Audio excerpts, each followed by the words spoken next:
Formula اتنا اہم ہے کہ میں کوئی رسک نہیں لینا چاہتا۔ آپ بے شک کنر فریدی کو اطلاع دے دیں، اس کے بعد سچ اور جھوٹ کا اندازہ کرنا ان کا کام ہے، لیکن ایک بات ہے، میرا فارمولا آج شام تک مکمل ہو جائے گا۔ اس وقت وہ آخری مراحل میں ہے اور میں نہیں چاہتا کہ آخری مراحل میں اس میں کوئی رکاوٹ پیدا ہو۔ میری ساری محنت برباد بھی ہو سکتی ہے، جو میں کسی قیمت پر برداشت نہیں کر سکتا۔ اس لیے تم ایسا کرو کہ شام کے 8 بجے کے بعد کنر فریدی کو اطلاع دے دینا، پھر مجھے کوئی رکاوٹ نہیں ہوگی۔ اس سے پہلے میں کوشش کروں گا کہ وہ لیبارٹری سے باہر نہ جا سکے۔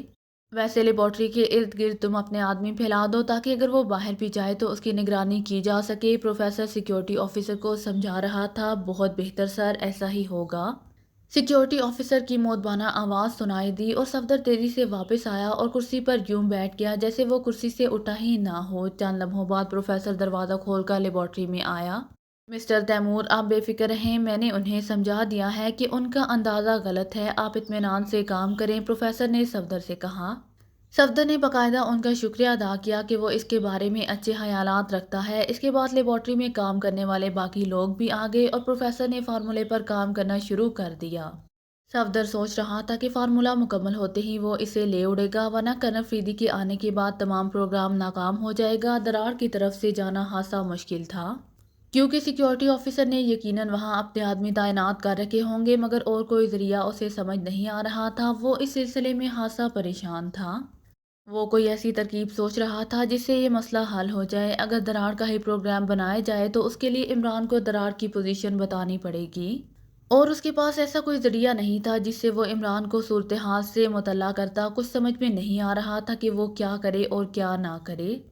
آخر سوچتے سوچتے اس کے ذہن میں ایک ترکیب آ ہی گئی۔ گو اس میں رسک کافی تھا، مگر اس کے علاوہ اور کوئی صورت ہی نہیں تھی۔ چنانچہ اس نے اس ترکیب پر عمل کرنے کا قطعی فیصلہ کر لیا۔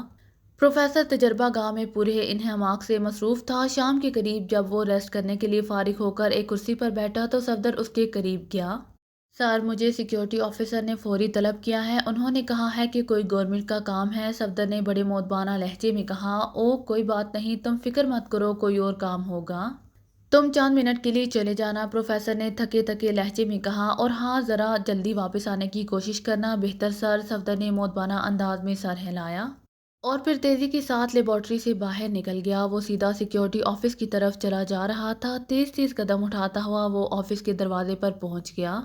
چیف سیکیورٹی آفیسر کمرے میں اکیلا تھا۔ صفدر نے اندر داخل ہوتے ہی دروازہ بند کر کے چٹھنی چڑھا دی۔ چیف سیکیورٹی آفیسر چونک کر حیرت بھرے انداز میں صفدر کی طرف دیکھ رہا تھا، جیسے وہ اس کارروائی کا مطلب نہ سمجھ سکا ہو۔ دروازہ بند کرتے ہی صفدر سیکیورٹی آفیسر کی طرف بڑھا۔ اس کے لبوں پر بڑی خوشگوار سی مسکراہٹ پھیلی ہوئی تھی۔ کیا بات ہے مسٹر تیمور؟ صفدر کے قریب آنے پر چیف سیکیورٹی آفیسر نے پوچھا۔ وہ ٹرانسمیٹر کہاں ہے جس سے تم نے کنر فریدی سے بات کرنی ہے؟ صفدر نے اس کے قریب پہنچ کر بڑے پراسرار انداز میں پوچھا۔ مگر کیوں؟ چیف آفیسر مزید حیرت زدہ ہو گیا اور دوسرے لمحے وہ ایک جھٹکے سے کرسی سمیت فرش پر جا گرا۔ صفدر کا زبردست مکہ اس کے جبڑے پر پڑ چکا تھا۔ اس کے ساتھ ہی میز پر پڑا ہوا ریوالور جسے سیکیورٹی آفیسر استعمال بھی نہ کر سکا تھا اب صفدر کے ہاتھ میں تھا۔ خاموش رہو، اگر چیخنے کی کوشش کی تو گولی مار دوں گا۔ صفدر کے لہجے میں بیڑیے جیسی کراہٹ تھی۔ آفیسر نہ چاہتے ہوئے بھی خاموش ہو گیا، کیونکہ صفدر کا لہجہ ہی بتا رہا تھا کہ وہ اپنے کہے پر عمل کر دے گا۔ جلدی بتلاؤ، وہ ٹرانسمیٹر کہاں ہے؟ صفدر گرایا۔ میرے پاس کوئی ٹرانسمیٹر نہیں ہے، آفیسر نے کہا، لیکن اضطراری طور پر اس نے اپنا وہ بازو چھپانا چاہا جس پر گھڑی بندھی ہوئی تھی۔ صفدر کی آنکھوں میں چمک سی لہرائی۔ گھڑی اتار کر مجھے دو، جلدی کرو، صفدر نے حکم دیا اور ٹریگر پر اس کا دباؤ قدرے بڑھا دیا۔ دیتا ہوں۔ سیکیورٹی آفیسر کی آنکھوں میں موت کے سائے لہرانے لگے۔ اس نے گھڑی اتار کر صفدر کو پکڑا دی۔ شاید اسے خیال ہو کہ یہ گھڑی صفدر استعمال نہیں کر سکے گا، لیکن یہ تقریباً اسی قسم کی گھڑی تھی جیسی صفدر کے پاس تھی۔ دوسرے لمحے سائلنسر لگے ریوالور نے شعلہ اگلا اور آفیسر کی کھوپڑی پرزے پرزے ہو کر بکھر گئی۔ وہ آہ بھی نہ کر سکا تھا۔ صفدر نے ایک لمحے کے لیے گھڑی کو دیکھا، پھر اس نے ون بٹن کھینچ کر گھڑی کی سوئیوں کو مخصوص ہندسوں پر سیٹ کیا۔ گھڑی کی تاریخ والا خانہ سرخ ہو گیا، جلد ہی خانے کا رنگ سبزی میں تبدیل ہو گیا۔ ہلو عمران صاحب، میں صفدر بول رہا ہوں۔ اوور، صفدر نے تیزی سے کہا۔ خیریت ہے صفدر؟ اوور، عمران کے لہجے میں پریشانی تھی۔ عمران صاحب، حالات بڑے نازک ہیں، مجھ پر سیکیورٹی کو شک ہو گیا ہے۔ ایک آدھ گھنٹے بعد فارمولا مکمل ہو جائے گا۔ میں اس وقت سیکیورٹی آفیسر کو ختم کر کے اس کے ٹرانسمیٹر سے بات کر رہا ہوں۔ یہ ہمارے ٹرانسمیٹر سے ملتا جلتا ہے، یہاں لیبارٹری کی پشت پر ایک دراڑ ہے، میں 1 گھنٹے بعد فارمولا اور پروفیسر کو لے کر وہاں پہنچ جاؤں گا، آپ الرٹ رہیں۔ اوپر سے رسی کی سیڑھی پھینک دیں، میں اوپر آ جاؤں گا، یہ دراڑ لیبارٹری کے مغربی جانب ہے، ہم وہاں سے آسانی سے نکل سکتے ہیں، اوور، صفدر نے تیزی سے رپورٹ دیتے ہوئے کہا۔ لیکن اگر تمہیں پہلے ہی چیک کر لیا گیا تو اوور، عمران کے لہجے میں بے پناہ تشویش تھی، میں کوشش کروں گا کہ حالات کو سنبھال لوں، بہرحال یہ ایک اچھا راستہ ہے اگر آپ کہیں تو۔ اوور، صفدر نے جواب دیا، ٹھیک ہے پھر میں پہلے والا پروگرام ملتوی کرتا ہوں، میں اور میرے آدمی 1 گھنٹے بعد پہاڑی پر پہنچ جائیں گے، تم پروفیسر اور فارمولے کو لے کر وہاں آ جانا، اوور، عمران نے جواب دیا۔ بہتر اوور، صفدر نے کہا۔ اوور اینڈ آل، عمران نے جواب دیا۔ صفدر نے ون بٹن دبا کر جلدی سے گھڑی میز کی دراز میں رکھی اور پھر ریوالور کو کوٹ کی جیب میں رکھ لیا۔ اس نے ایک لمحے کے لیے ادھر ادھر دیکھا، آفیسر کی لاش میز کی آڑ میں پڑی تھی، اسی لیے دروازے سے دیکھنے والے شخص کو فوری طور پر نظر نہیں آ سکتی تھی، وہ اطمینان سے چلتا ہوا دروازے کے قریب آیا۔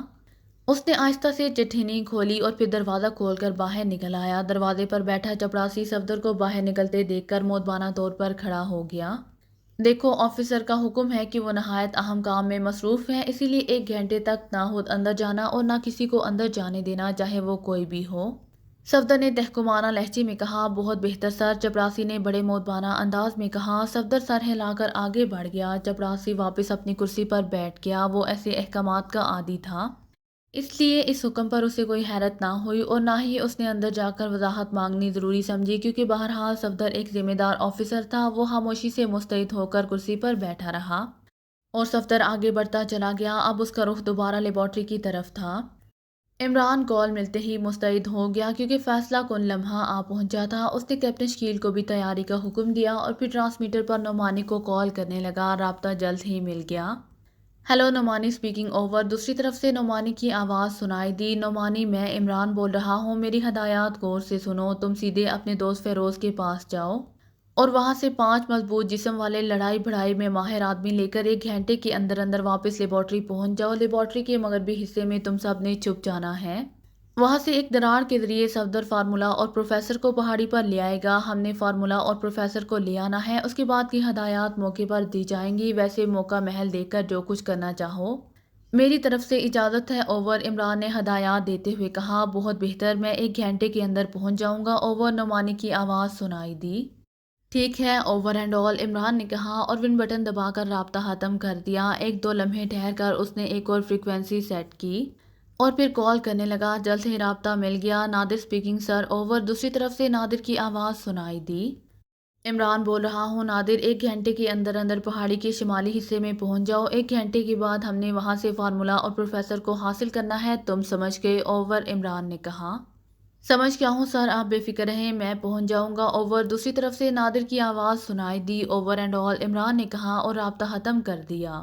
کیپٹن شکیل تیار ہو کر اس کے قریب پہنچ گیا، وہ بولا، سب ٹھیک ہے عمران صاحب؟ ہاں فی الحال تو سب ٹھیک ہے، تم نے اندر سیاہ لباس پہن لیا ہے؟ عمران نے پوچھا۔ جی ہاں پہن لیا ہے، کیپٹن شکیل نے جواب دیا۔ تو ٹھیک ہے چلو، عمران اٹھ کھڑا ہوا۔ واپسی کا پروگرام بھی سوچا ہے آپ نے؟ کیپٹن شکیل نے پوچھا۔ واپسی کے وقت دیکھا جائے گا، فی الحال تو جانے کا ہی پروگرام ہے، عمران نے مسکراتے ہوئے جواب دیا۔ بہرحال پہلے سے سوچ لینا بہتر ہے، کیپٹن شکیل نے کہا۔ ارے یہ میری ریڈی میڈ کھوپڑی کب کام آئے گی، تم یہ کام اس پر چھوڑ دو، کوئی نہ کوئی راہ نکل ہی آئے گی، عمران نے کہا اور چل دیا۔ کیپٹن شکیل بھی سر ہلا کر اس کے پیچھے چل پڑا۔ کرنل فریدی کار چلاتے ہوئے اچانک چونک پڑا، ٹرانسمیٹر کا بلب سپارک کر رہا تھا، اس نے تیزی سے گاڑی ایک سائیڈ میں روکی اور پھر ٹرانسمیٹر کا بٹن آن کر دیا۔ ہارٹ سٹون اسپیکنگ کے الفاظ ابھی اس کے منہ میں ہی تھے کہ دوسری طرف سے آنے والی آواز سن کر وہ بری طرح چونک پڑا۔ Hello hello, Safdar speaking, over. ایک آواز اس کے کان میں پڑی اور اس نے سختی سے ہونٹ بھینچ لیے۔ Hello Imran, this side, over. دوسری طرف سے عمران کی آواز نہ صرف اس کے کانوں سے ٹکرائی بلکہ بے اختیار اس کے ہونٹوں پر مسکراہٹ پھیلتی چلی گئی۔ صفدر عمران کو رپورٹ دے رہا تھا، پورا پروگرام سیٹ کیا جا رہا تھا اور کرنل فریدی خاموشی سے کار میں بیٹھا تمام پروگرام سن رہا تھا۔ صفدر کی زبانی ہی اسے پتہ چل گیا کہ وہ چیف سیکیورٹی آفیسر کو ختم کر کے اس کی ٹرانسمیٹر واچ سے رپورٹ دے رہا ہے۔ یہ ایسا ٹرانسمیٹر تھا جس پر کوئی بھی فریکوینسی سیٹ کی جاتی تو کرنل فریدی کی کار میں موجود طاقتور ٹرانسمیٹر اسے ضرور کیچ کر لیتا تھا۔ اگر وہ اس کار میں موجود نہ ہوتا تو یقیناً وہ اس وقت اس پروگرام سے لا علم رہتا اور یہ کرنل فریدی کی بدقسمتی ہوتی۔ رابطہ ختم ہو چکا تھا، لیکن کنر فریدی ابھی بیٹھا اس پروگرام کے متعلق سوچ رہا تھا۔ پہلے تو اسے خیال آیا کہ لیبارٹری جا کر صفدر کو چیک کرے، لیکن پھر اس نے سوچا کہ صرف 1 گھنٹے کا وقفہ ہے، ہو سکتا ہے کہ اس دوران وہ صفدر کو چیک نہ کر سکے اور عمران وغیرہ اپنے مقصد میں کامیاب ہو جائیں۔ چنانچہ اس نے پہاڑی پر ہی عمران وغیرہ کو پکڑنے کا پروگرام بنا لیا۔ چند لمحے غور کرنے کے بعد اس نے ٹرانسمیٹر پر ایک فریکوینسی سیٹ کی اور پھر کال کرنے لگا۔ Heart stone speaking over. رابطہ ملتے ہی اس نے کہا، نمبر 11 سر، اوور۔ دوسری طرف سے نمبر 11 کی آواز اس کے کانوں سے ٹکرائی۔ نمبر 11، 1 گھنٹے کے اندر اندر بلیک فورس کے 20 ممبرز کا مارٹی پہاڑی کے ارد گرد اور اوپر پھیلا دو۔ یہ کام فوری ہونا چاہیے جب تک میں کوئی کوشن نہ دوں۔ کوئی ممبر اپنی جگہ سے حرکت نہ کرے اور نہ ہی کوئی ممبر کسی کے سامنے آئے۔ عمران اور اس کے ساتھی 1 گھنٹے بعد پروفیسر اور اس کے فارمولے کو اغوا کرنے والے ہیں۔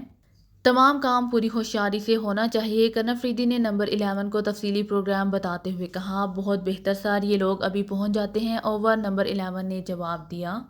اوور اینڈ آل، کنر فریدی نے کہا، اور پھر ٹرانسمیٹر بند کر کے اس نے کار آگے بڑھا دی۔ اب اس کی لنکن بڑی تیز رفتاری سے کوٹھی کی طرف بڑھی چلی جا رہی تھی۔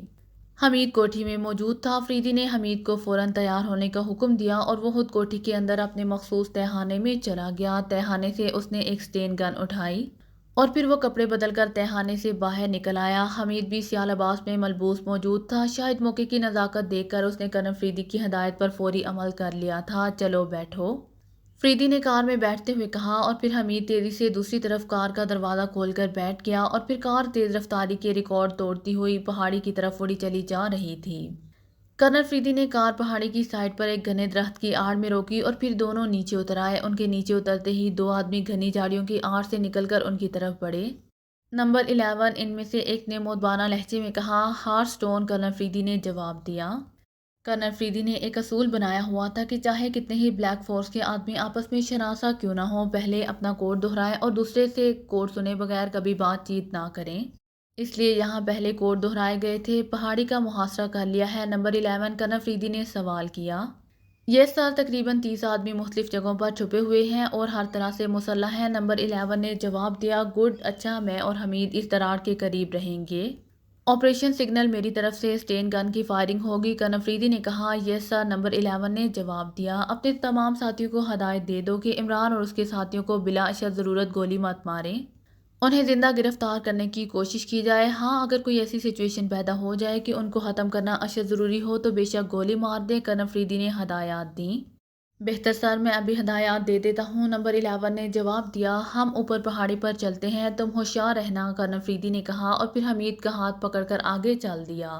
آپ کوہ پیمائی کا سامان لے کر آئے ہیں؟ حمید نے پوچھا۔ کوہ پیمائی؟ فریدی نے حیران ہو کر کہا، ہاں ہاں، اب ظاہر ہے آپ نے اور میں نے پہاڑی پر چڑھنا ہے تو اس کے لیے کوہ پیمائی کے سامان کی ضرورت پڑے گی، حمید نے وضاحت دیتے ہوئے کہا۔ سامان کی کیا ضرورت ہے؟ فریدی نے ہنستے ہوئے کہا، اب یہاں پہاڑی پر چڑھنے کے لیے لفٹ تو نہیں لگی ہوئی اور ظاہر ہے کہ لنگور ہم نہیں ہیں، حمید نے منہ بناتے ہوئے کہا۔ اپنے متعلق تو مجھے یقین ہے کہ میں لنگور نہیں، ویسے تمہارے متعلق یقیناً میں کوئی دعویٰ نہیں کر سکتا، فریدی نے ہنستے ہوئے جواب دیا۔ میں تو آپ کی دم ہوں۔ اب ظاہر ہے دم کی موجودگی میں آپ اپنے متعلق بھی دعویٰ نہیں کر سکتے، حمید نے چوٹ کی۔ وہ دونوں باتیں کرتے ہوئے پہاڑی کے دامن میں پہنچ گئے۔ ٹھیک ہے، دم کی حد تک تو تم نے تسلیم کر لیا ہے، اب آہستہ آہستہ باقی بھی تسلیم کر لو گے، فریدی نے مسکراتے ہوئے کہا اور حمید کٹ کر رہ گیا، لیکن اس نے اپنی جیم مٹاتے ہوئے کہا، میں اپنی دم کی بات نہیں کر رہا، آپ کی بات کر رہا ہوں۔ حمید، یہ بتاؤ کہ میں نے اپنے اور تمہارے درمیان کبھی کوئی فرق رکھا ہے؟ فریدی نے پہاڑی پر چڑھتے ہوئے کہا۔ اس کا لہجہ بے حد سنجیدہ تھا۔ حمید فریدی کے لہجے میں اتنی سنجیدگی دیکھ کر گھبرا گیا کہ نہ جانے کیا بات ہو گئی۔ نہیں، بالکل نہیں، حمید نے بوکھلا کر جواب دیا۔ ویسے وہ سمجھ نہیں سکا تھا کہ بات کیا ہو گئی ہے، یعنی تم اور میں ایک ہیں، دو نہیں؟ فریدی نے بدستور سنجیدہ لہجے میں پوچھا۔ ہاں ہاں، ایک بار کہہ جو دیا ہے، اب آپ نے کوئی اسٹامپ لینا ہے مجھ سے؟ حمید چرسا گیا۔ تو پھر بتاؤ، تم نے اپنی دم کی بات کی تھی یا میری؟ فریدی نے مسکراتے ہوئے کہا اور حمید برا سا منہ بنا کر رہ گیا۔ وہ اور کر بھی کیا سکتا تھا، وہ تو خود ہر بات اپنے منہ سے تسلیم کر چکا تھا۔ تقریباً آدھی پہاڑی وہ سر کر چکے تھے۔ اب اندھیرا چھا چکا تھا اور وہ کسی پگ ڈنڈی کی بجائے ویسے ہی چٹانوں کو پھلانگتے ہوئے اوپر چڑھ رہے تھے۔ کنر فریدی کو خطرہ تھا کہ عمران کے کسی آدمی کی نظر ان پر نہ پڑ سکے۔ کیونکہ پھر ایسا ہو سکتا تھا کہ معاملہ خراب ہو جاتا یا پھر عمران اپنی اسکیم تبدیل کر دیتا۔ جلد ہی وہ پہاڑی پر پہنچ گئے۔ چٹانیں اور بڑے بڑے پتھروں کی آڑ میں ہوتے ہوئے وہ اس درار کی طرف بڑھ رہے تھے جو آج کے ڈرامے میں کردار ادا کرنے والی تھی۔ جلد ہی وہ درار کے قریب پہنچ گئے۔ عمران اور اس کے ساتھی ابھی تک وہاں نہیں پہنچے تھے۔ فریدی نے بڑے محتاط انداز میں درار اور اس کے ارد گرد کے ماحول کا جائزہ لیا۔ وہ دیکھ رہا تھا کہ کہاں چھپ کر زیادہ آسانی سے عمران پر گرفت کر سکتا ہے۔ درار سے تقریباً 2-3 فٹ دور ایک کافی بڑی چٹان تھی جس کے پیچھے آسانی سے چھپا جا سکتا تھا۔ اس چٹان کے پیچھے چھپ کر بیٹھ جاتے ہیں، کرنل فریدی نے فیصلہ کن لہجے میں کہا۔ میری سمجھ میں نہیں آیا کہ آپ الٹا طریقہ کیوں اختیار کر رہے ہیں، حمید نے بیزار سے لہجے میں کہا۔ الٹا طریقہ؟ فریدی نے سوالیہ لہجے میں پوچھا۔ اگر آپ کو میری ویڈیو پسند آئے تو please like, share and subscribe کرنا مت بھولیے گا۔ جزاک اللہ۔